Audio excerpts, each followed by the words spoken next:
OP Jindal global university के कुलाधिपति, एक बहुत ही प्रसिद्ध उद्योगपति, कुरुक्षेत्र से सांसद श्री नवीन जिंदल जी, इस यूनिवर्सिटी के कुलपति, और बहुत मुझे प्रसन्नता होती है जब मैं इनसे मिलता हूं, और हमेशा ऐसा एक विचार आता है कि तमिलनाडु को और हरियाणा को जोड़ने वाले एक सज्जन ये डॉक्टर राजकुमार जी तमिल में कभी कभी इनसे बोलते हैं।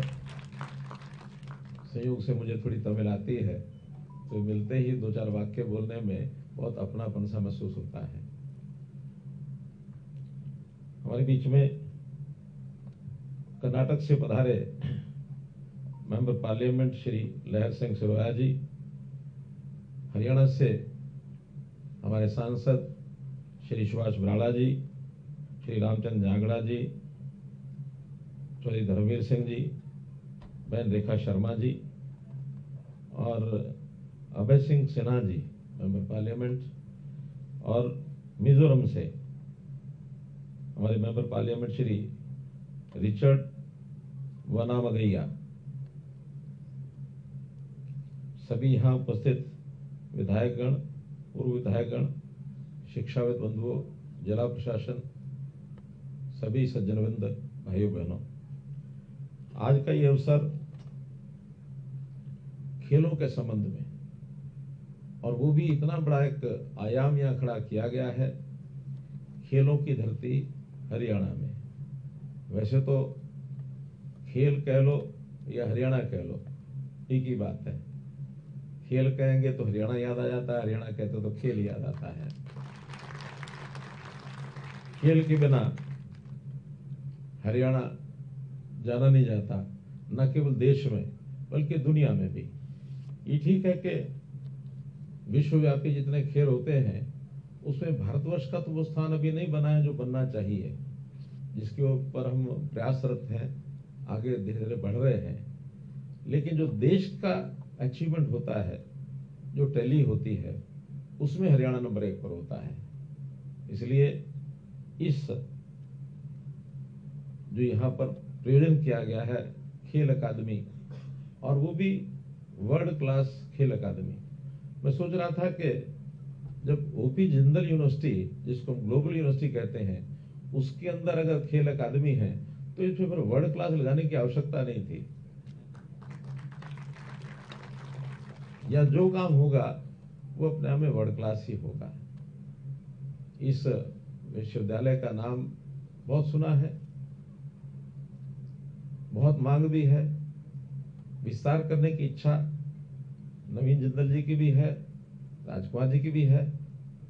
तो मैंने ठीक सुझाव दिया, मैंने कहा जिस प्रकार की चीज की अगर मांग ज्यादा होती है तो मांग जितनी है उसके हिसाब से सप्लाई भी होनी चाहिए, और अगर सप्लाई कम रही, मांग ज्यादा होगी तो महंगाई बढ़ जाएगी।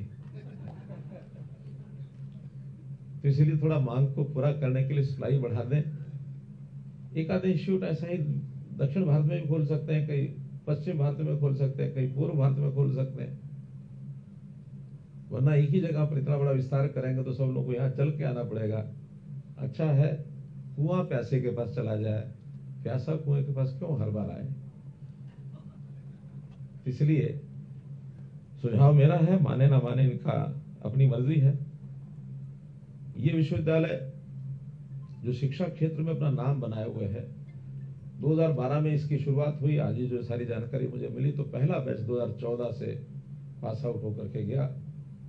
आज लगभग 15,000 ऐसे विद्यार्थी हैं, एलुमनाई जिनको कह सकते हैं, कि जो केवल भारत में बल्कि दुनिया के बहुत देशों में फैले हैं, गए हैं। एक सुझाव और मैंने दिया इनको, मैंने कहा अगर विस्तार करना है अपने इस नाम का भी, स्वर्गीय ओपी जिंदल जी के नाम को और भी थोड़ा सा लोग ज्यादा जाने लगेंगे, तो जो 15,000 लोग गए हैं वर्ष में, उनका सबका एक डाटा बैंक बनाओ, वर्ष में एक बार बुला करके उत्सव करो, एलुमनाई फेस्टिवल। तो क्या होगा कि जो यहाँ 3 साल 4 साल पढ़ के जाता है वापस यहाँ आएगा, मित्रों से मिलेगा, यहाँ की आज नई व्यवस्थाएं वो दुनिया को जाके बताएगा, शिक्षा में भारतवर्ष का योगदान क्या है, और अब तो स्पोर्ट्स का योगदान है वो भी जा करके बताने के लिए अवसर मिलेगा। और जहां कहीं बाहर कोई चीज अच्छी है तो यहाँ लाएगा। हमारे जो हमेशा हम यानी एक विचार करते हैं, हमारी जो नीति रही है कि अच्छी चीज अपनी बाहर दो, लेकिन बाहर की कोई अच्छी चीज है वो भी लो। लेकिन हर चीज बाहर से लेनी है ये जरूरी नहीं है।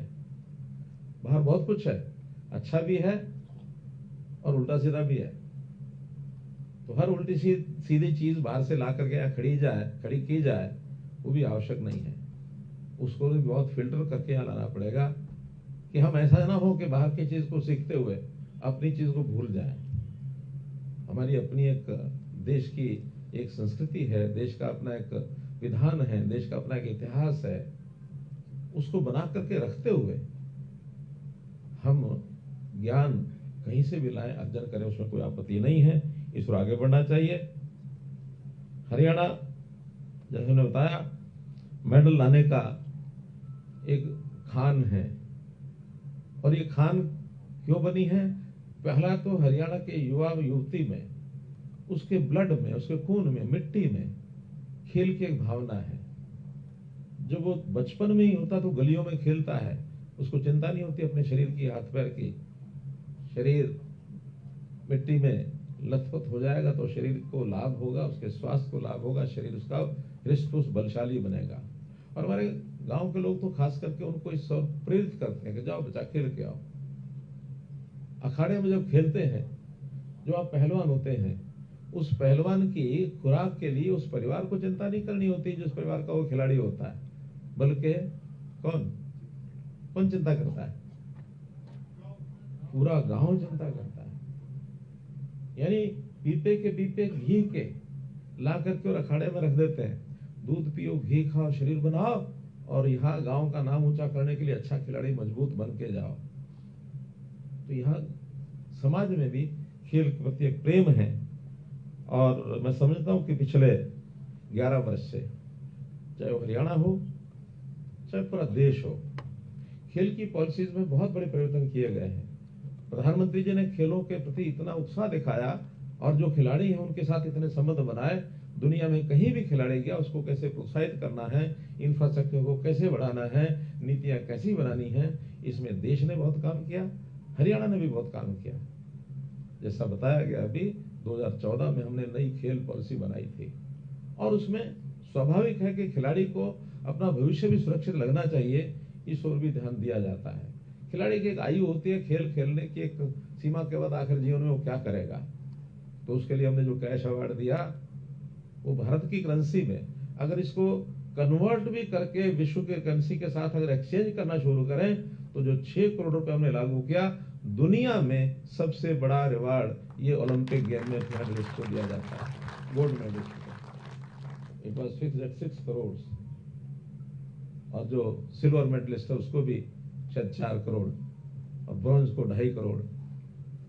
बहुत खिलाड़ी ने बाद में कहा, वो कुछ साल के बाद जो विषय आया कि जो पहले 1, 2, 3, 4 खिलाड़ी आ गए वो तो इतने करोड़ों ले गए, लेकिन जिसको खेल खेल करके तैयारी करके बाहर जाना, विदेश जाना, कम्पीट करने जाना है, उसको पहले भी तो आवश्यकता है। उन्होंने कहा तो बहुत बड़ी संख्या होती है। खिलाड़ी मेडल लेने वाले 2-4 होंगे, जाने वाले 60, 70, 80, 100 होंगे, क्योंकि कुछ तो खर्चा तो कर दीजिए। हमने कहा ठीक है, पार्टिसिपेंट जो यहाँ से जाएगा, जाने से पहले उसको 5 लाख देंगे और वापस आएगा, नहीं जीतेगा तो 10 लाख और दे देंगे, 15 लाख रुपए उनको भी देंगे, पार्टिसिपेंट को भी देंगे। उनकी नौकरी के विषय को सुनिश्चित किया। हमने रिजर्वेशन किया, 3% रिजर्वेशन, ताकि उसको ये ना लगे कि खेल खेलने के बाद मेरा जीवन में कहीं कोई संकट आए, ये भी ठीक नहीं है। तो मित्रों, खेलों की पॉलिसी बनाई और साथ साथ खेल को कैसे आगे बढ़ाया जाए। जितने स्टेडियम्स हैं उनके अंदर कोच भेजना और खास करके जो मेडलिस्ट हैं उनको नौकरी देके उनको पहला काम है कोच बनाना, क्योंकि खेल में पारंगत होकर के नौकरी मिली है तो खेल को ही आगे बढ़ाने की उनकी एक प्रकार से उनका टैलेंट तो वही है। अगर किसी खेल खिलाड़ी को पेन दे करके और क्लरिकल काम में बैठाएंगे तो शायद न्याय नहीं कर पाएगा।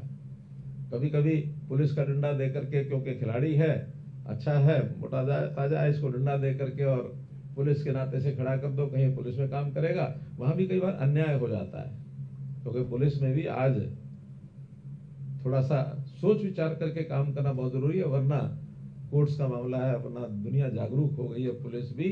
तो उसी में से खेल एक ऐसा हिस्सा है जिसके जितने नौकरी करने वाले खिलाड़ी होने के बाद उन सबको खेल पढ़ाने के लिए प्रमोट आगे करो। गांव-गांव में ग्राम का व्यायामशाला ये हमने बनाई, 1000 ग्राम का व्यायामशाला बनाई है कि बच्चा नौजवान वहां अपने शरीर को, स्वास्थ्य को ठीक रखने के लिए जैसा खेल चाहता, इनफॉर्मल, वो कबड्डी खेलना चाहता कबड्डी खेले, वो दौड़ लगाना चाहता दौड़ लगाए, वो वॉलीबॉल खेलना है, फुटबॉल खेलना है, जो काम करना, गांव-गांव के अंदर एक बड़ा मैदान बना करके उसको अवसर दिया जाए। स्टेडियम भी हमारे यहाँ 500-600 ब्लॉक लेवल के स्टेडियम्स हैं, जो शिक्षा संस्थान है, वहां भी छोटे बच्चों को खेल की तरफ आकर्षित करके वहां नर्सरीज खोली गई। 1000 से ऊपर नर्सरीज, आज तो शायद 1500 हो गई हैं, कि 1500 नर्सरीज, 20-20 बच्चे हर नर्सरी में। तो ये कुल मिलाकर के 30,000 बच्चे, इनको कैच दम यंग पॉलिसी के आधार पर हमने आगे बढ़ाया कि बचपन में आगे बढ़ेगा तो आगे चल करके कुछ ना कुछ निकाल के लाएगा। शिक्षा व्यवस्था में अब जैसे यहाँ एक बहुत बड़ा ये आयाम आया है खेल का, इसके लिए तो मैं आप सबको भी शुभकामना देता हूँ और यूनिवर्सिटी का भी मैं धन्यवाद करता हूँ। हमने यहीं सोनीपत जिले में राई में जो स्पोर्ट्स स्कूल था उसको भी स्पोर्ट्स यूनिवर्सिटी बना दिया है, और स्पोर्ट्स यूनिवर्सिटी में खेल के साथ साथ स्पोर्ट्स से जुड़ी हुई ज्ञान, स्पोर्ट्स साइंसेज, स्पोर्ट्स में यानी स्पोर्ट्स में स्पोर्ट्स हेल्थ, स्पोर्ट्स में जो इंजरी होती है उसके अंदर फिजियोथेरेपी, उसका जो मेडिकल सिस्टम, इस सारे को भी उसका जोड़ना पड़ता है। तो काम यहाँ भी शुरू है, वहाँ भी शुरू है। तो इसका बल्कि एक ही जिले में 2 यूनिवर्सिटीज होने के नाते से इसका परस्पर एक दूसरे को तालमेल बैठा के सहयोग भी मिलेगा। यहाँ जरा स्टूडेंट्स का लेवल अलग होता है आने वालों का, वहां का लेवल कुछ अलग होगा, लेकिन फिर भी कॉम्बिनेशन खेल तो खेल है, उसमें कंपटीशन की भावना भी आएगी, एक कोऑपरेशन की भावना भी रखनी है। तो सबको मिल करके उस सारे को चलाना है। खेल में खिलाड़ी की जो प्रतिभा होती है, उसका जो हुनर होता है, वो बहुत काम आता है। खेल की एक नीति होती है, खेल के नियम होते हैं, लेकिन कभी कभी खेल खेलना कैसे है उसमें खिलाड़ी अपनी बुद्धि से भी बहुत कुछ कर सकता है। अगर उसने सोच समझ के खेल नहीं खेला, इसको कहते हैं सामान्य भाषा में दाव लगाना। दाव तो हर किसी का अपना अपना होता है, बिना दाव के खेल में जीत नहीं सकता आदमी। पॉलिसी सबके लिए एक है, नीति एक है, नियम एक है, लेकिन एक कहानी मुझे याद आ रही है। एक बार एक गांव में खेल होते ही है, सामान्यतः खेलों के मौसम में टूर्नामेंट्स होती हैं, कुश्तियां होती हैं, और कुश्तियों का दंगल लग गया। एक पहलवान ऐसा था जो बहुत मजबूत पहलवान था, उस गांव में किसी को और जीतने नहीं देता था, खुद ही आकर के हमेशा उसमें दाव लगाता था, जीत जाता था। ताकत भी थी, ज्ञान भी था, बुद्धि थी, सब कुछ था। खेल हुए शुरू, सायकाल तक बाकी सब खिलाड़ियों के मैच हो गए, वो अकेला इसलिए छोड़ दिया गया कि आखिर में जीतना तो इसी नहीं है, बाद में 5 मिनट का खेल कराएंगे, जीता डिक्लेयर कर देंगे, उस गांव का केसरी हो जाएगा। तो लास्ट में जब सूर्य छुपने वाला था तो कहा ठीक अब लास्ट कुश्ती, और लास्ट कुश्ती उस पहलवान को मैदान में उतार दिया। अब मैदान में उतारा तो भीड़ में एक सज्जन ऐसे बैठे थे जो इंतजार कर रहे थे, मैं भी कभी रिवार्ड प्राप्त करूंगा, जैसे हमारे नवीन जिंदल जी कह रहे थे, मेडल लूंगा, रिवार्ड लूंगा, अर्जुन अवार्डी बनूंगा। नहीं मिला आज तक, तो वो भी इनकी तरफ थे, कोई आज तक अवार्ड मिला नहीं था, उन्होंने सोचा आज अजमा ले, देखी जाएगी।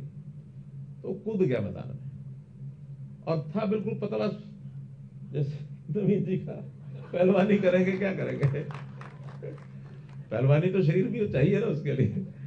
तो कूद गया, सब हैरान गांव के लोग, ये क्या, इतना पतला सा नौजवान उस मोटे पहलवान के सामने तो कुचला जाएगा, अगर उसके ऊपर गिर गया पहलवान तो क्या बनेगा। खैर उसने हाथ में लाया, मैं तो कुश्ती करूंगा। अच्छा अब मना कैसे करें, तो फिर थोड़ा और उत्सुकता हुई। रेफरी ने कहा कि देखो अंधेरा हो गया है, अब अंधेरे होने के बाद तो कुश्ती होती नहीं है। नियम यह है कि सूर्य के रहते रहते ही कुश्ती होगी। अब कल सवेरे 11 बजे दंगल फिर जमेगा। अब समय मिल गया, आसपास लोगों में चर्चा हो गई, भीड़ इकट्ठी हो गई, कह रहे ये कैसा पहलवान के साथ कोई नौजवान जो है वो कुश्ती में हाथ मिला गया, चलो चलते देखते हैं। और भीड़ ज्यादा, उतरे दोनों मैदान में, हाथ से हाथ मिलाया, मिट्टी को चुचकारा जैसे एक नियम होता है, और बाद में फिर कुश्ती शुरू हुई। शुरू होने में जैसे प्रारंभ में होता है ना, पहलवान दूसरे पहलवान के कंधे पर अपना सिर रख करके थोड़ा वो घूमते हैं, एक आध मिनट तो प्रोसेस करते ही हैं, एकदम फाइनल थोड़ी कुश्ती लड़ते हैं। तो जो कंधे में सिर लगा करके और जब दोनों का मुकाबला होने लगा, तो वो जो पहलवान था, जिसको मैं कह सकता हूँ पतला पहलवान, सुकड़ू पहलवान, कुछ भी है, उसने जो असली पहलवान था उसको पूछा, तो भाई तुम क्यों कर रहे हो कुश्ती? कहले कुश्ती कर रहा हूँ, कुश्ती जीतूंगा। जीत के क्या करोगे? कि मुझे 1000 रुपए का इनाम मिलेगा इसमें, और कोई अवार्ड भी मिलेगा। ये सब कर दिया कि अच्छा यही बात है। हाँ, अगर मैं तुझे 2000 रुपए दे दूं तो? कहले ठीक है, तो जीत जा, मैं हार जाऊंगा।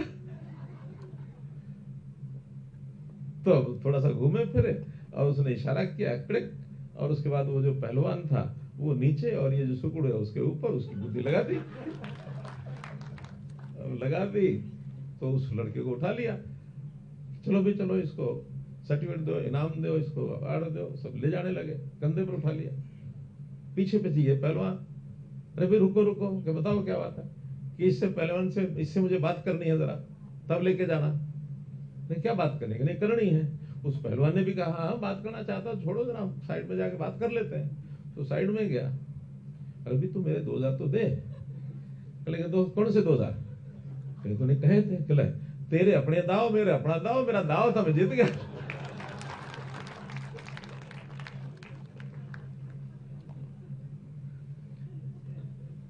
तो दाव में कोई नियम नहीं होता। लेकिन अब अवार्ड जिसको मिलना था मिल गया। नवीन जिंदल कभी को दाव लगाएंगे तो मिल जाएगा इनको भी।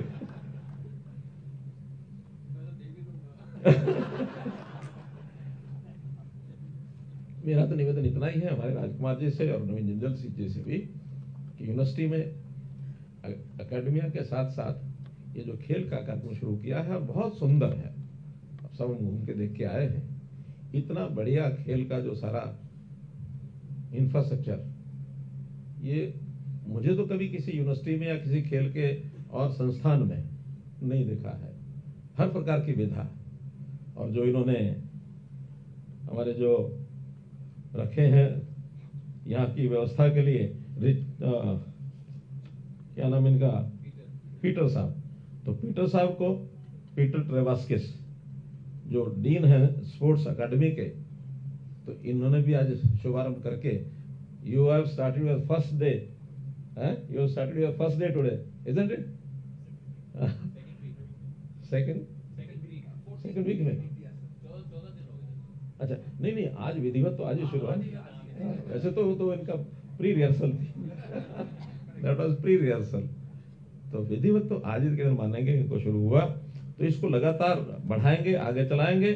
और जब कोई विद्यार्थी यहाँ से पढ़ के निकलेगा, वो अगर सर्टिफिकेट साथ मिलेगा तो उस सर्टिफिकेट से एक मेडल भी लेके जाए। ये हमारी इच्छा रहेगी कि यहाँ के विद्यार्थी मेडल लेकर के जाएं, और खिलाड़ी को जो संस्कार दिए जाते हैं वो संस्कार भी दें। क्योंकि खेल जो होता है वो खेल की भावना से ये खेला जाता है।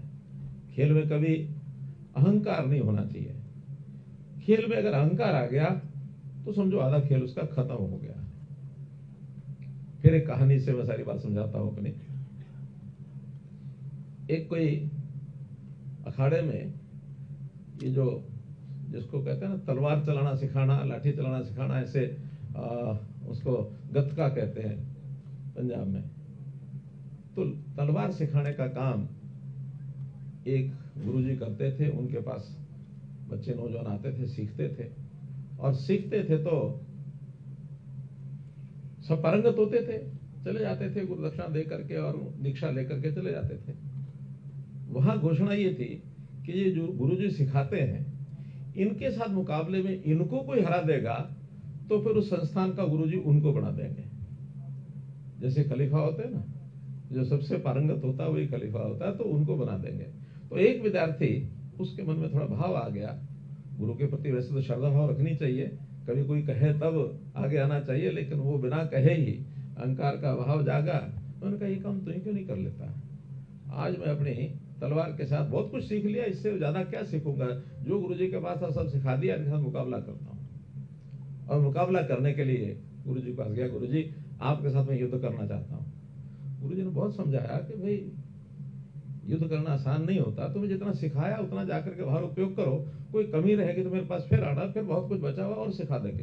कि नहीं गुरुजी आपने जितना सिखाना था सब सीख लिया, अब इसके ऊपर और क्या है? तो भाव उसका जागृत हो गया। अच्छा, तो फिर लड़ाई लड़ेंगे, लेकिन एक छोटी शर्त है, और वो शर्त ये है कि 6 फुट की म्यान में रखी हुई तलवार, उससे लड़ाई लड़ेंगे। अब उसने सोचा पहले, फिर सोचा कोई नहीं, तलवार छोटी हो बड़ी हो दाव तो वही होते हैं।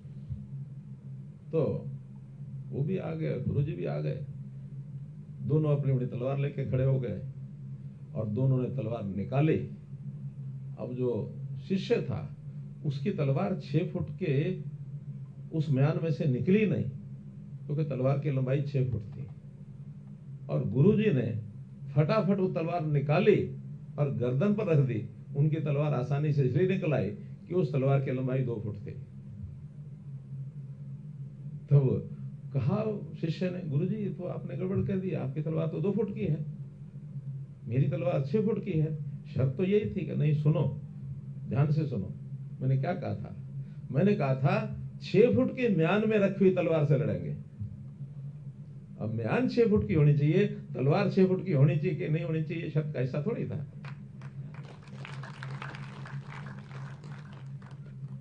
बात बहुत बारीक है, लेकिन समझदारी यहां तक भी चाहिए होती है कि किसी कंडीशन में कई बार शब्द ऐसे लग जाते हैं कि हमारे बड़े बड़े लोग, इसीलिए खेल में केवल शरीर और बल ही नहीं चाहिए, बुद्धि भी चाहिए, और उसके अंदर एक बौद्धिक विकास, मानसिक विकास, वैसे तो खेलों में सब हो जाता है, चुस्ती फुर्ती भी उसी से आती है। तो खेल में हमें हर प्रकार की विधा ये अपनी बनानी चाहिए। कई बार तो हमारे जो बड़े बड़े लोग हैं, पढ़े लिखे भी, ऐसे छोटे छोटे नुक्ताचीनी में या छोटे छोटे कॉमा और फुल स्टॉप में उलझ जाते हैं। एक बार एक केस हुआ और बड़ा लंबा चला, वो कोई कोर्ट केस बताते हैं, और उसके अंदर अंतर क्या था कि एक कोई पहरा था किसी लॉ का, किसी एक्ट का, जिसमें ऊपर सब लिखा हुआ था, नीचे लिखा था प्रोवाइडेड दिस दिस दिस, होता है हमारे तरह प्रोवाइडेड लिखते हैं, लेकिन उस प्रोवाइडेड का अर्थ क्या होगा, इसमें कुछ अधिकारी उलझ गए। उन्होंने कहा ये अर्थ होगा, उन्होंने कहा ये अर्थ होगा। आखिर केस उलझते उलझते आगे किसी केस में कोर्ट तक पहुंच गया। कोर्ट ने निर्णय दिया कि देखिए प्रोवाइडेड में जो पी है, अगर ये कैपिटल होता तो ये अर्थ निकलता, और ये स्मॉल है तो ये अर्थ निकलेगा। This is the difference. If P is small तो अर्थ बदल जाएगा, इस पी इज कैपिटल तो उसका अर्थ बदल जाएगा। ये कोर्ट का डिसीजन आया। अब अंतर कितना छोटा है, तो छोटे छोटे बातों को भी हम शिक्षाविदों को इन चीजों को आगे बढ़ना चाहिए, सीखना चाहिए। आज अगर मैं ज्ञान और शिक्षा की बात करूं तो यूनिवर्सिटी का एक और सराहनीय काम जो मैंने देखा, जब इन्होंने सारा प्रदर्शनी दिखाई और उसके अंदर जो कॉन्स्टिट्यूशन का जो विषय वो दिखाया गया, सराहनीय है। इस प्रकार का म्यूजियम कॉन्स्टिट्यूशन के ऊपर भी शायद ही कहीं नहीं बना होगा। मेरा तो आपसे निवेदन यह है कि अपने शहर के कॉलेज, स्कूल या दूर से भी लोग यहाँ आते हैं तो इस प्रकार के म्यूजियम में जाने के बाद, देखने के बाद उनका ज्ञानवर्धन होगा। बहुत बड़ी बड़ी क्विज की ऐसी चीजें, उसमें इलेक्ट्रॉनिक सिस्टम से उसके अंदर कितने ही सिस्टम बनाए गए हैं, ज्ञानवर्धन है बहुत।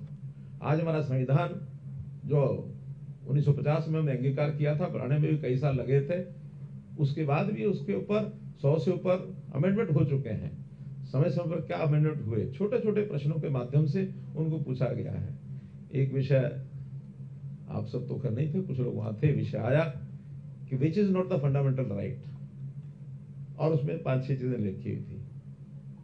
और उसके अंदर विषय आ गया एक राइट टू प्रॉपर्टी। तो राइट टू प्रॉपर्टी ये फंडामेंटल राइट है या नहीं है? जो समझते हैं right to property is fundamental right, वो हाथ खड़े करो। और जो कहते हैं फंडामेंटल राइट नहीं है, वो हाथ खड़े करो। तो फंडामेंटल राइट नहीं है तो ये क्या है मनमोहन जी? आप तो खैर साथ थे, आपको तो पता लग गया होगा। और पीछे कौन है? आईएएस अधिकारी से तो क्या पूछें, इधर कौन बताएंगे फंडामेंटल राइट नहीं है? राइट टू प्रॉपर्टी नहीं है तो क्या, कौन सा राइट है? राइट टू प्रॉपर्टी तो होता ही है, लेकिन इज इट फंडामेंटल राइट और something other kind of right? Constitutional right, leverage है। नहीं, बाय करने के बाद भी वो लीगल, वो फंडामेंटल राइट है कि नहीं? राइट टू प्रॉपर्टी, हमको प्रॉपर्टी रखनी है, खरीदनी है, लीगल राइट, ये है सही शब्द। It's our legal right, not fundamental right. एक अगला और विषय आया था, to contest the election, is it fundamental right और not? To contest the election, बताओ कोई।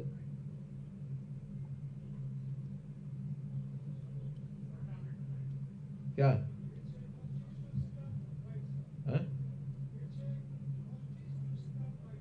इट इज कॉन्स्टिट्यूशनल राइट, लेकिन मेरा कहना है कि इज इट फंडामेंटल राइट और not? It is not fundamental right, तो what is fundamental right then? Right to vote is fundamental right, right to contest is not fundamental right. और इसके ऊपर 45 दिन की सुप्रीम कोर्ट की बहस है।